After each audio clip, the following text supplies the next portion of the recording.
Olá, amigas e amigos do Seara de Luz, sejam todas bem-vindas, sejam todos bem-vindos. Eu sou Ivan César e vim atender a mais um convite que me foi feito para fazer um trabalho aqui para vocês, fazer uma palestra para vocês no meio virtual, né, que nos é possível. E hoje a ideia é falar sobre a parábola do joio e do trigo. Certamente vocês já ouviram falar, se não estão lembrados da parábola, do tema com certeza estão. A gente até anda repetindo isso o tempo todo, né? Da separação do joio e do trigo. Fato é que muitas vezes a gente sequer sabe. Trigo nós sabemos o que é, né? Nós lidamos com trigo praticamente de forma diária, seja na forma de farinha, seja na forma do alimento pronto, o pão principalmente. Mas joio, não sei se nós temos assim uma percepção do que é.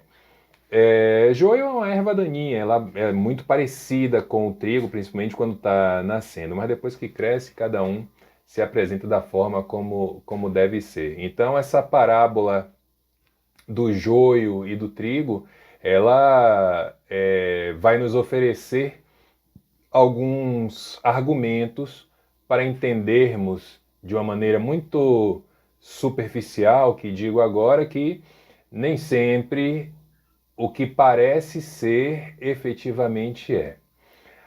Essa história, ela está lá no Evangelho de Mateus, quem quiser dar uma olhada depois, versículos 24 a 30. Evangelho de Mateus, capítulo 13, versículos 24 a 30.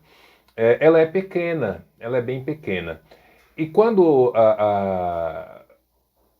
a base para o tema, principalmente os temas do Evangelho, elas têm essa quantidade menor de caracteres, de texto, eu costumo pontuar dentro de cada um dos parágrafos ou de cada palavra que eu faço uma seleção ali na hora, as ideias que aqui eu vou trazer. E assim eu fiz. Então, para a gente começar, eu quero ler o que está lá no Evangelho, como disse no capítulo 13 do Evangelho de Mateus. O texto diz assim: O reino dos céus é semelhante a um homem que semeou boa semente no seu campo. Dormindo, porém, os homens, veio o seu inimigo e semeou joio no meio do trigo e partiu. Quando germinou o ramo e produziu fruto, então apareceu também o joio. Aproximando-se os servos do senhor da casa, disseram-lhe: Senhor, não semeaste boa semente no teu campo? De onde, portanto, terá vindo o joio? E ele lhes disse: Um homem inimigo fez isso. Os servos lhe dizem: Sendo assim, queres que após sair o recolhamos? Ele, porém, diz: Não, para que, ao recolher o joio, não desenraizeis junto com ele o trigo. Deixai crescer ambos juntos até a ceifa, e no tempo da ceifa, direi aos ceifeiros: recolhei primeiro o joio e atai-o em molhos para os queimar. O trigo, porém, reuni no meu celeiro. Mateus capítulo 13, versículos 24 a 30. Estudando para esse tema, eu encontrei uma interpretação muito interessante, que é de Rodolfo Caligares, a respeito dessa parábola. E resolvi basear nela essa nossa conversa, dentro daquela história, né? Para falar de Jesus, para falar das parábolas, para falar do Evangelho, a gente não precisa reinventar a roda, também não precisa redescobrir a pólvora. Basta que sejamos honestos em relação àquilo que o texto nos apresenta, aquilo que o texto nos traz. E assim dá para termos uma noção muito interessante do que a mensagem nos quer apresentar de maneira principal, de maneira especial. Então Rodolfo Caligares, ele diz assim: o campo é a humanidade, o campo que o semeador lançou as sementes de trigo é a humanidade, o semeador é Jesus, o semeador é o nosso mestre. A semente do trigo é o Evangelho. Eu diria os evangelhos canônicos, né? Mas para nós espíritas, não apenas o Evangelho, mas principalmente as interpretações do Evangelho, que estão lá em O Evangelho segundo o Espiritismo. O joio são as más interpretações, as interpretações capciosas dos textos de Jesus. E os inimigos são aqueles que as têm lançado de permeio com a lídima doutrina cristã. Os inimigos são aqueles que têm colocado a mensagem de Jesus, a mensagem original de Jesus, de uma maneira totalmente diversa daquilo que ele efetivamente quis nos passar, numa interpretação totalmente divergente com o que foi a passagem de Jesus entre nós e levado isso adiante como se fosse efetivamente a tradução do que Jesus nos quis apresentar, não apenas com essa mensagem em si, mas com toda a sua história, até ser reconhecido como o Cristo, Jesus o Cristo. Então é desse ponto que nós vamos partir para essa abordagem a respeito da parábola do joio e do trigo. Eu queria só dizer a vocês que eu estou aí, viu? Eu estou presente nessa transmissão. Se vocês abrirem aí, se vocês verificarem aí no YouTube, vocês vão ver a minha fotinho aí aparecendo. Então, se quiserem fazer alguma pergunta, obviamente dentro do texto, dentro da interpretação, se quiserem fazer algum comentário, é só soltar aí no bate-papo que, à medida do possível, eu vou respondendo. E caso surja alguma coisa depois do encerramento desse trabalho aqui, com um pouco mais de tempo, eu dou uma olhada lá novamente e aí nós vamos batendo bola, né? Batendo esse papo. Porque muitas vezes nós achamos que, pelo fato de já termos repetido esse ou aquele trabalho inúmeras vezes, que nós já esgotamos o tema. Eu até hoje, na minha vida, eu não recordo de já ter tido algum tema da área que for que eu considere esgotado. Nós estamos sempre aprendendo. E em relação à religião, às religiões de maneira geral, aí é que não tem nada esgotado mesmo. Porque quando a gente pensa que aquela visão ali, ela já é uma visão consolidada, de repente vem alguém com a interpretação diferente e lhe faz refletir, muitas vezes até mudar de opinião. Então a ideia é essa. E a minha ideia nunca será aquela de trazer para vocês algo pronto. Mas, dentro do possível, dentro das minhas possibilidades, dentro daquilo que eu preparo, que eu estudo, trazer a vocês oportunidades de reflexão. E muitas vezes aprender com aquilo que vocês me trazem. Mas vamos lá. O reino dos céus é semelhante a um homem, isso é o primeiro trecho, né,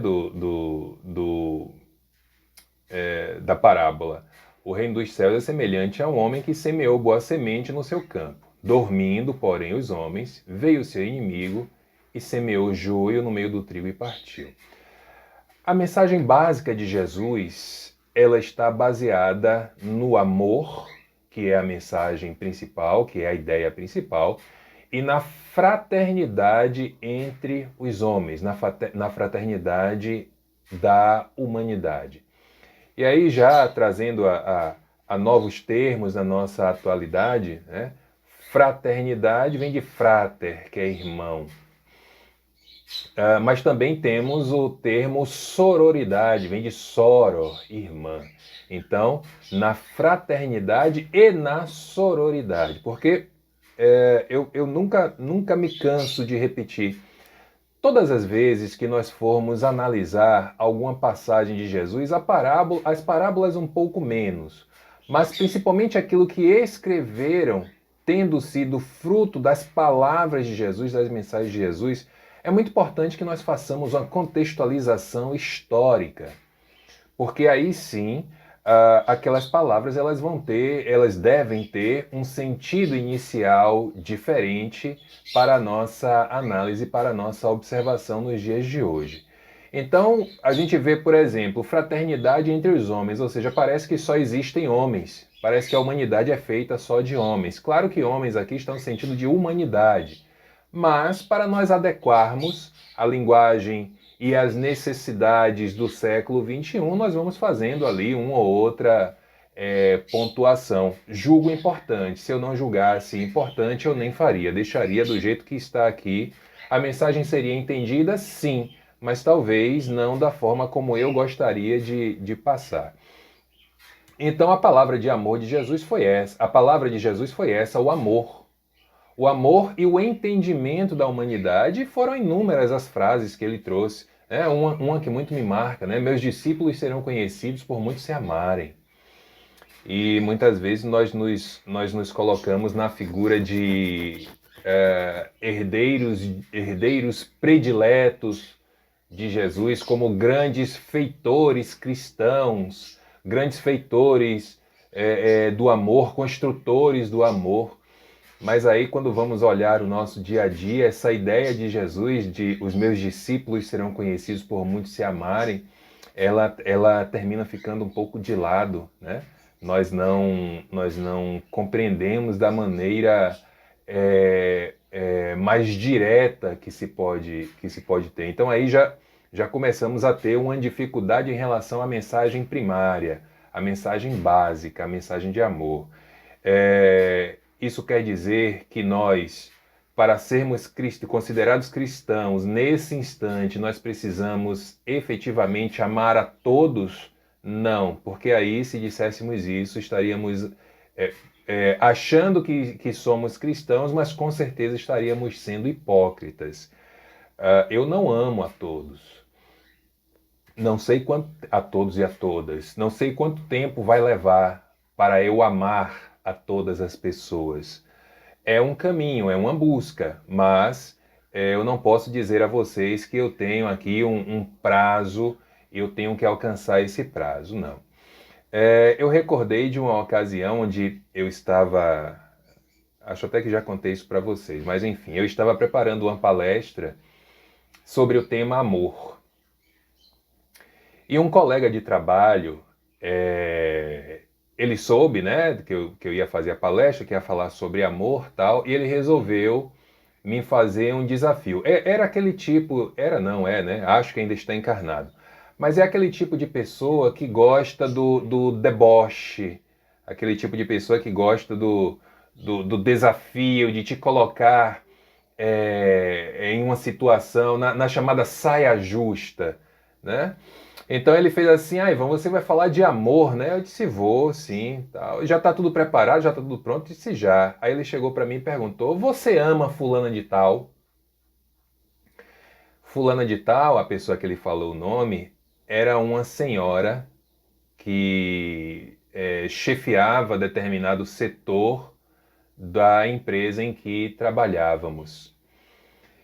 E era uma pessoa muito amarga. Sabe aquele tipo de gente que ela já levanta de manhã pensando na pessoa que ela vai perturbar a vida? Pois bem, é essa senhora. E ele vai direto no ponto, né? Você ama fulana de tal? E eu, na maior tranquilidade do mundo, sem perder a chave, como costumamos dizer, eu disse a ele, não, eu não amo fulano de tal. Ué, Ivan, então você não pode fazer essa palestra. Eu disse, por que não? Como é que você vai falar de amor se você não ama essa pessoa? E quem disse que para falar de amor a gente precisa já amar a humanidade? Todo tema de palestra que me é oferecido, disse eu a ele, me serve como um convite. Então, se eu fui convidado para falar de amor, é porque certamente eu preciso desenvolver em mim a capacidade de amar, inclusive essa pessoa que você trouxe aí para a conversa. Então, o meu texto não se torna falso se eu admitir que eu não amo. O meu texto se torna absolutamente verdadeiro e muito mais verdadeiro quando eu admito que aquela é uma proposta para mim, não para quem me escuta. E aí a conversa encerrou.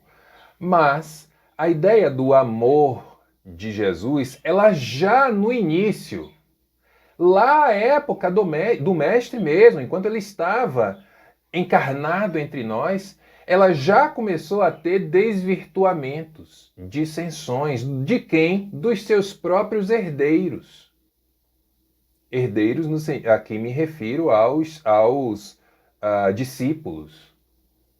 Entre aqueles 70 que andavam, presume-se, né, que era um grupo de 70 pessoas, nós costumamos falar dos 12, né, dos 12 apóstolos, mas os registros, os relatos históricos contam que, em verdade, o grupo que caminhava com Jesus para cima e para baixo era de mais ou menos 70 pessoas. Então, já entre eles começou a surgir, né, essas dificuldades de compreensão do amor do Cristo, porque qual era a dificuldade principal?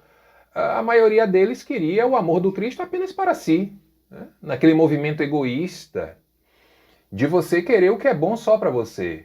Né? Alguém que serve um almoço, alguém que serve uma refeição, e lá tem um pedaço de carne grande e um pedaço de carne pequeno. Qual é o que você vai pegar, sendo que só tem 2 pessoas à mesa? Você pega o grande ou pega o pequeno?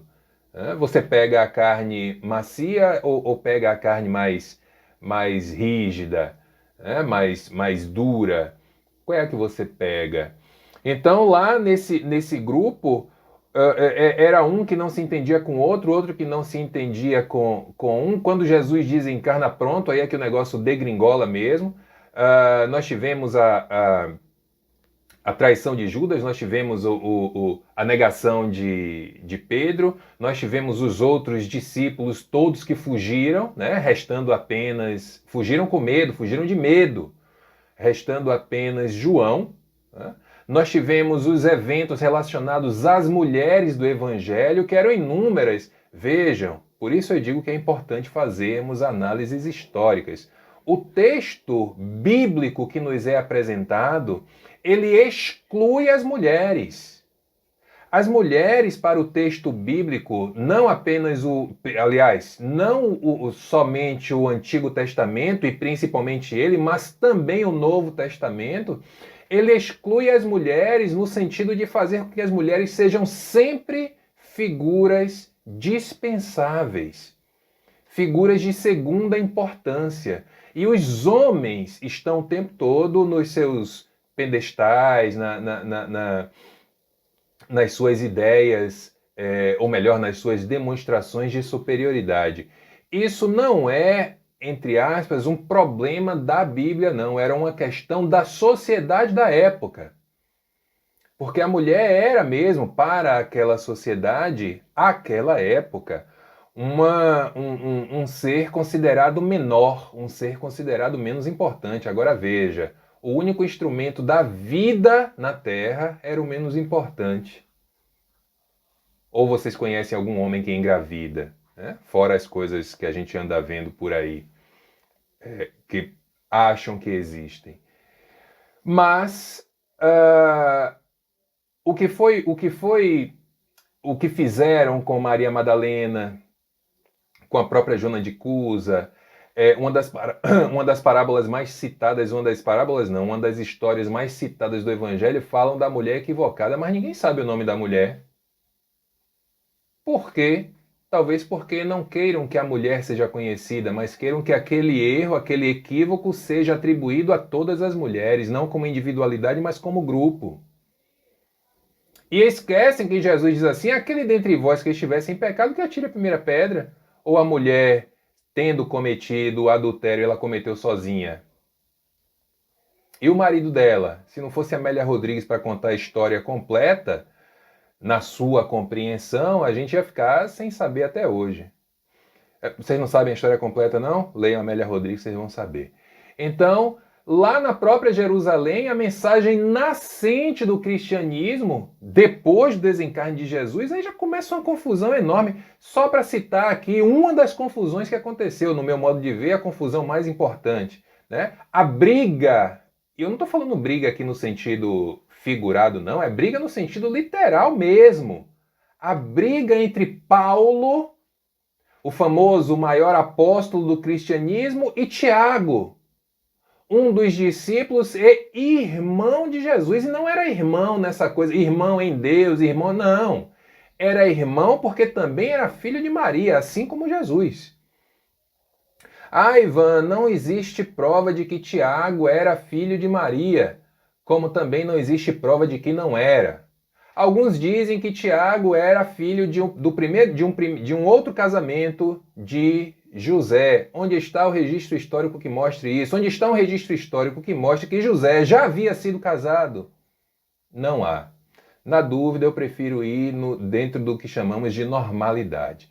Então, a briga entre Paulo e Tiago foi uma briga feia, se pegaram na mão mesmo. Tiago, inclusive, jogou Paulo lá de cima da escadaria, desce rolando, uma confusão retada, calma, aparta, pega, não sei o quê. Por quê? Qual era o motivo da briga? Tiago queria manter o cristianismo, a mensagem de Jesus, como da forma original, como o seu irmão trouxe. Paulo já fazia adaptações inúmeras na mensagem de Jesus. Para quê?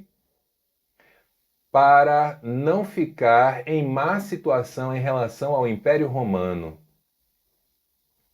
Por que vocês acham que a sede da igreja foi para Roma? Já pensaram sobre isso? Por que vocês acham que o primeiro Papa romano, considerado o primeiro Papa romano, foi eleito 300 anos após a sua morte? Quem é o primeiro Papa da igreja? Pedro. Como é que Pedro podia ser Papa se na época de Pedro nem igreja tinha? A Igreja Católica só surge 300 anos depois? Tudo isso é arranjo político. E as pessoas acham que política e religião não tem nada a ver, né? Política e religião são irmãs gêmeas.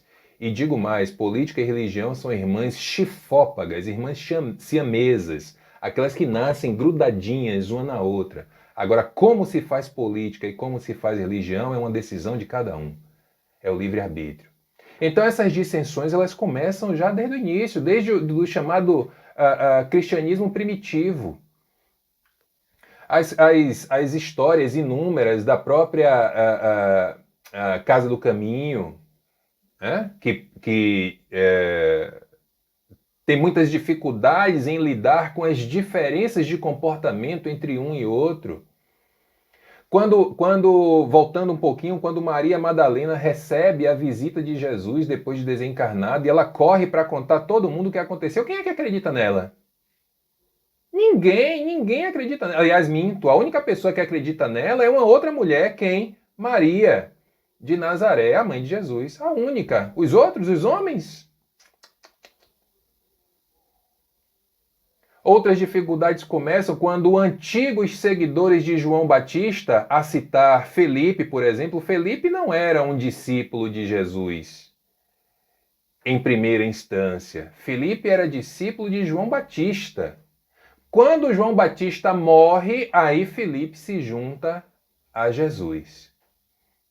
Mas o seu pensamento, a sua forma de agir, pelo menos no primeiro instante, ela era bem diferente da proposta do mestre, assim como a de Pedro também e de todos os outros, né? Não tinha ali, como é que eu posso dizer, não tinha ovelhinha, né?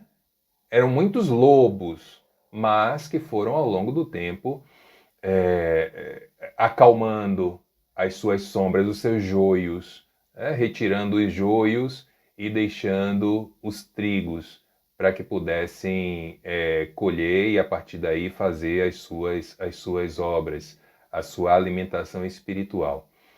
Continuando com o texto evangélico, quando germinou o ramo e produziu fruto, então apareceu também o joio. Ainda dentro dessa história de dissensões, nós tivemos, e aí são fatos que estão relatados em inúmeras, milhares, talvez até milhões de obras sobre as chamadas facções cristãs assassinas e totalmente desvinculadas da ideia original. Aliás, por falar em facção cristã, embora seja uma informação menos relevante, mas em si faz parte da história também, nunca esqueçam que o cristianismo ele é uma facção, ele nasce, melhor dizendo, como uma facção judaica. Reparem como a esmagadora maioria das ideias cristãs, elas também são presentes no judaísmo. A começar pelos seus líderes, né? Moisés. A diferença começa quando o judeu não interpreta Jesus como um mensageiro de Deus e o cristianismo elege Jesus como o único mensageiro de Deus. Mas boa parte do entendimento judaico e cristão, eles também são parecidos. O cristianismo ele surge como uma facção judaica. Mais tarde, aí voltam os interesses políticos na história, porque o Império Romano jamais aceitaria uma religião para eles pagã. Né? Engraçado que o paganismo ele é romano. Vocês devem conhecer história sobre os deuses romanos, né? Baco, Cupido. Eu sempre troco, sempre não, na maioria das vezes eu troco o deus da mitologia romana com o deus da mitologia grega, mas isso não vem ao caso agora. Mas eles achavam que os judeus é que eram os pagãos, os judeus eram os monoteístas da história. Mas aí os arranjos políticos, até para facilitar a conquista daquela região, faz com que o cristianismo fosse tornado a religião, depois aceito como religião, depois tornado a religião do Império Romano. E aí a igreja muda para Roma. Não é aqui que eu quero, porque aqui eu quero controlar. E aí começam as questões dos padres, bispos, cardeais e até chegar ao Papa. Mas existiam aqueles que, não deixando de se identificarem como cristãos, me permitam as aspas nos cristãos, eles cometiam inúmeros crimes. Em nome de quem? De Jesus. Não, não era em nome de Jesus. Era em nome do poderio religioso. Não dá para chamar de amor, né, gente? Não dá para chamar de amor. A ideia do amor que Jesus nos trouxe, levar alguém a assassinar uma outra pessoa? Impossível. E assim seguimos por muito tempo, por muitos séculos, a citar um daqueles eventos que eu considero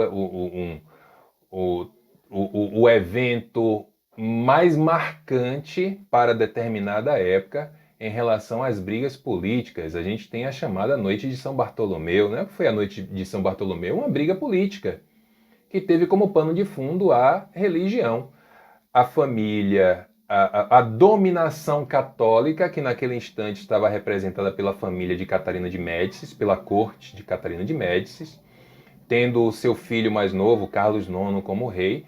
Ela se viu ameaçada de ter retirado deles o poder na Europa, de maneira geral, por conta da ascensão de grupos protestantes. O rei da Espanha, por exemplo, Henrique III, já era um rei protestante, ele não era católico.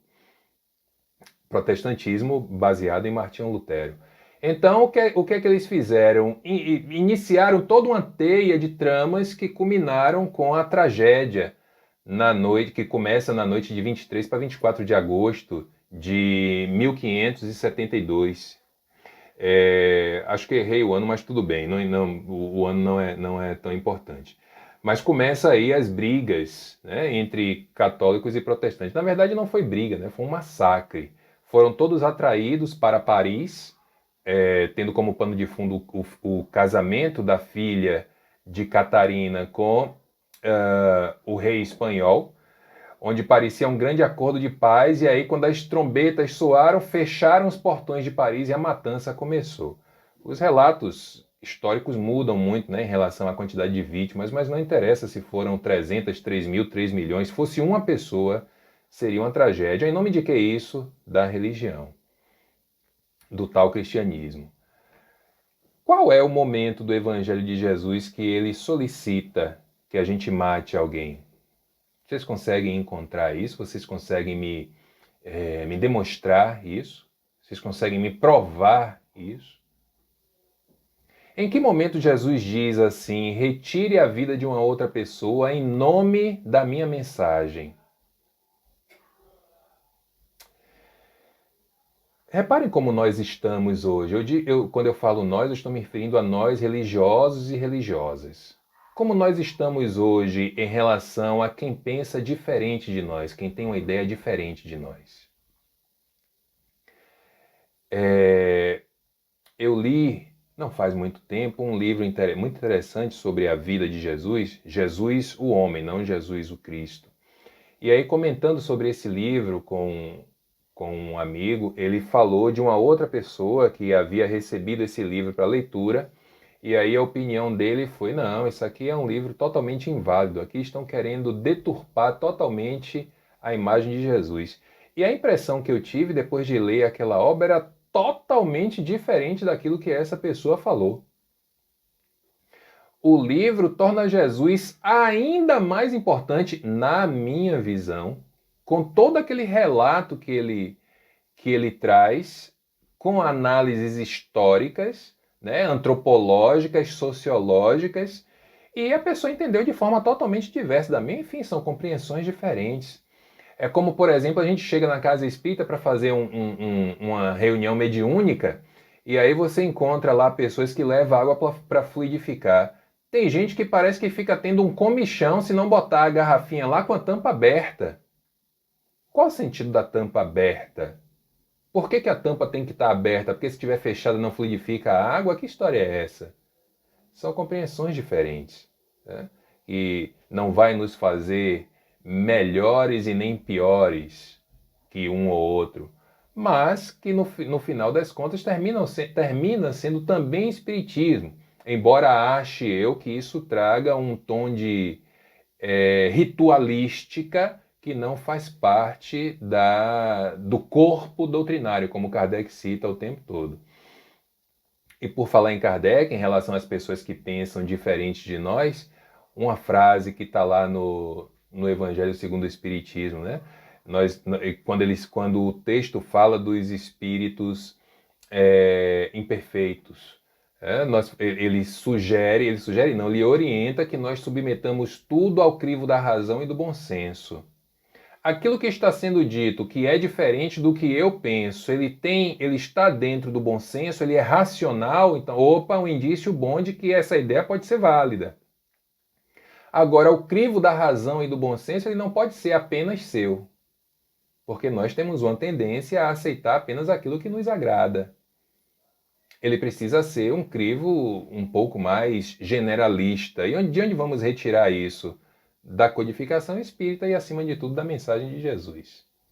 Continuando com o texto de Mateus, do capítulo 13 de Mateus, lembrando que nós estamos tratando sobre a parábola do joio e do trigo. E quem quiser mais detalhes pode encontrar lá no capítulo 13 do Evangelho de Mateus, versículos 24 a 30. E como citei lá no início, esse trabalho, essas interpretações, ela está baseada em uma interpretação que encontrei muito interessante de Rodolfo Caligares. E aí nós vamos aqui acrescentando um temperinho a mais nessa história toda. Tudo para que a gente entenda melhor.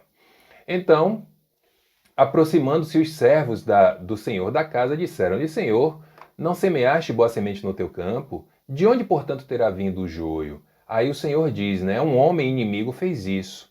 Os servos então dizem novamente: sendo assim, você quer que após sair a gente recolha o joio, tire tudo do campo? Ele diz: não, não, porque se você recolher o joio, você também vai levar junto o trigo com ele, porque como eu disse no início, joio e trigo são plantas muito parecidas. E quando elas estão em processo de crescimento, quando elas estão novinhas, elas são idênticas. Então você não vai saber o que é joio e o que é trigo. Então, a ideia de Rodolfo Caligares, que a gente desenvolve um pouco mais aqui, ele diz assim: os servos dormiram. Né? Tá lá no texto. Os servos dormiram. Quem são os servos? Os servos são os homens. O servo é a humanidade, os homens e as mulheres. Né? E o que significa dormir? Deixaram de fazer aquilo que Jesus orientou: orar e vigiar. Orar por nós e para nós e vigiar as nossas atitudes.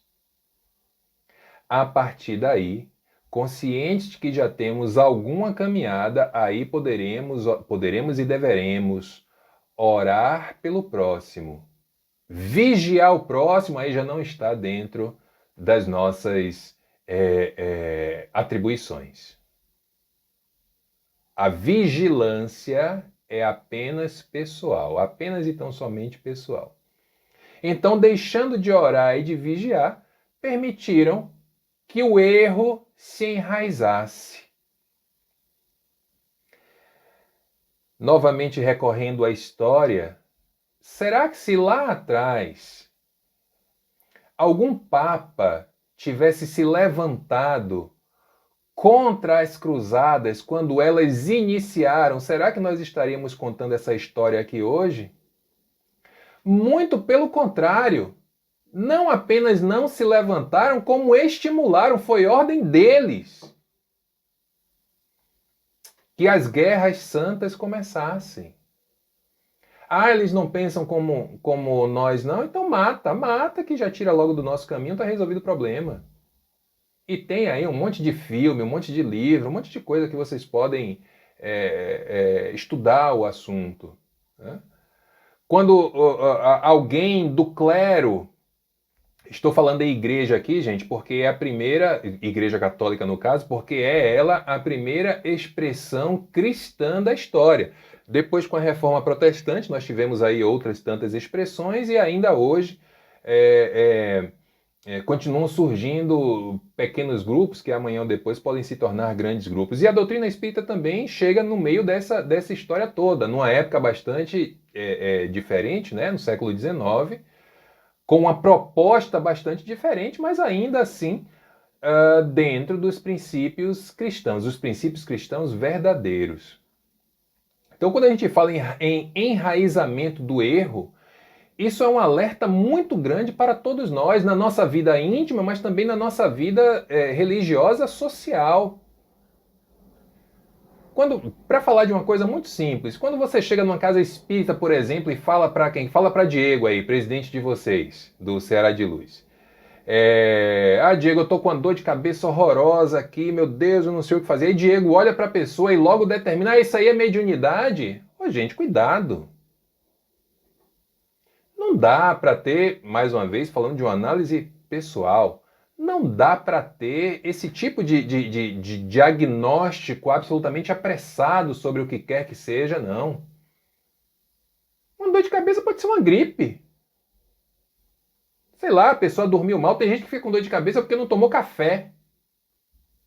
Mas aí bastou falar dentro da casa espírita que já dizem lá o que é mediunidade, que é obsessor, que é não sei o quê. Pode ser, pode.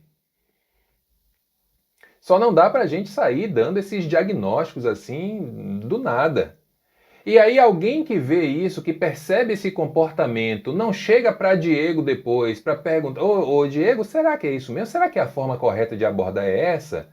Será que não deveria esperar um pouco mais, estudar um pouco mais, pensar um pouco mais no caso, antes de dar um diagnóstico? E quando a pessoa percebe o equívoco e não se manifesta, ela está permitindo o enraizamento do erro. Tem uma frase interessante de Martin Luther King, né, que ele dizia assim, atribuída a ele, né? Atribuída não, essa é dele mesmo. Ele diz assim, o que me preocupa não é o grito dos maus. O mal ele é escandaloso, ele é, como a gente diz aqui na nossa terra, ele é amostrado. O que me preocupa não é o grito dos maus, mas o silêncio dos bons. A bondade é tímida, muitas vezes omissa. Lembram daquela passagem do Evangelho?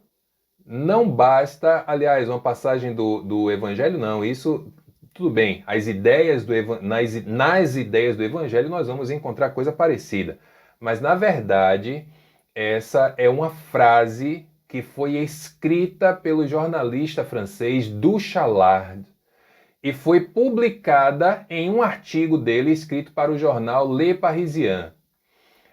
Desculpe, Courrier de Paris. Inclusive, Kardec pega esse artigo E publica também, pedindo obviamente permissão ao jornalista, publica em uma das edições da Revista Espírita, se minha memória não estiver me traindo, a edição de janeiro de 1858. É nesse artigo que o jornalista Duchalar diz assim, ele faz uma espécie de crítica ao Livro dos Espíritos, ele acha que Kardec poderia ter aprofundado um pouco mais a ideia, determinada ideia, Kardec não aprofunda, deixa na superficialidade. Então o que é que ele diz? Não basta não fazer o mal. É necessário fazer o bem. Olha aí a frase de Luther King. O que me preocupa não é o grito dos maus, mas o silêncio dos bons. Então, se nós temos a oportunidade de desfazer algum equívoco, façamos. É nosso papel também. Aquela coisa de ficar o tempo todo, isso aí não é comigo. Não, esse assunto não me interessa. Não, Ivan, o que é que você acha? Não, isso aí eu prefiro não opinar. Não. Se eu tiver opinião a dar, eu vou dar.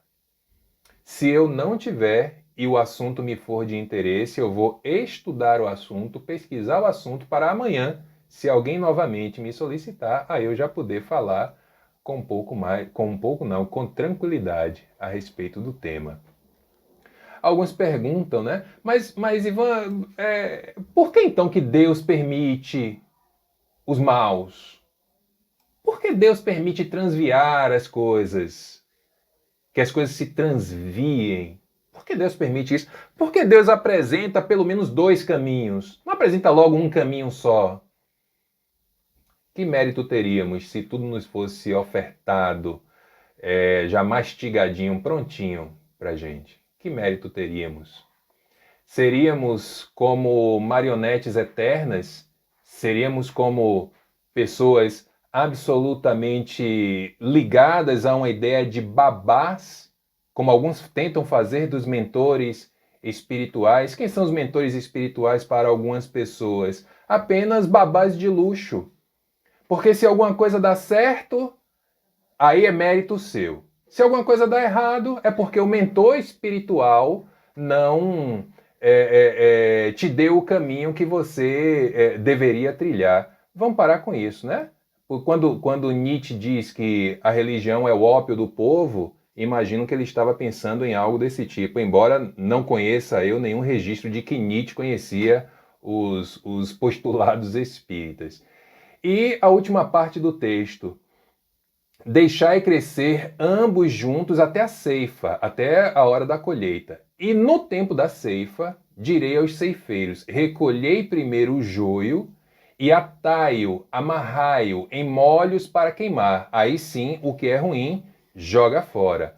O trigo, porém, reuni no meu celeiro. Como disse, joio e trigo são muito parecidos no momento da brotação, né? Como as ideias que a gente vê por aí. No início parecem coisas boas, mas aí quando começam a aparecer os frutos é que o negócio fica mais complicado.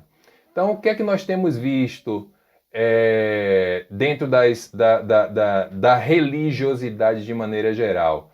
Da religiosidade cristã. E aí não estou aqui falando apenas da igreja, estou falando de todas as expressões cristãs, protestantes, não protestantes, enfim.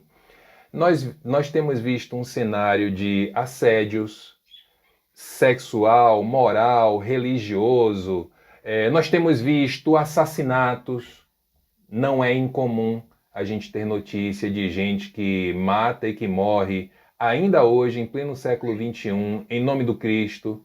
Nós temos visto lavagem de dinheiro. Tem notícia recente aí para vocês, é só pesquisar na internet que vocês vão ver falar em lavagem de dinheiro. Nenhuma novidade para quem tem o mínimo de senso, né, de sociedade. Mas, quando a notícia aparece, a gente termina olhando com um pouco mais de cuidado, né? As informações que são plantadas dentro daquilo que já é tradicional. Eu gostaria que vocês me informassem qual a passagem do Evangelho de Jesus, dos 4 evangelhos, que informa que Maria Madalena era uma prostituta. Qual a passagem que fala sobre isso? O Evangelho fala sobre a mulher dos 7 demônios. Isso vamos encontrar. Agora, dizer que Maria Madalena era prostituta, eu realmente não estou lembrado. Pode ser que a minha memória esteja me traindo, mas eu não estou lembrado. Sabe de onde surge a ideia de que Maria Madalena era prostituta? Surge de um papa, Papa Gregório, que precisava de quê? Precisava de um argumento para mostrar que as mulheres são mais falíveis, ou melhor, as mulheres são as únicas falíveis. E precisava, acima de tudo, de eu diria, um instrumento de vitória, vitória sobre si. E aí sobra para quem? Para a mulher. Então, cuidado sobre as novas possibilidades, acautelai-vos. Tudo será revisado, revisitado pelo tempo. Aquilo que hoje para a gente parece certeza, amanhã poderá já ser uma dúvida. Aquilo que hoje é duvidoso, amanhã poderá ser certeza. É a ideia de separar o joio do trigo. Espere o fruto crescer, não tenha pressa não, não arranque logo, como se diz, o mal pela raiz, não. Deixa crescer, na dúvida, né?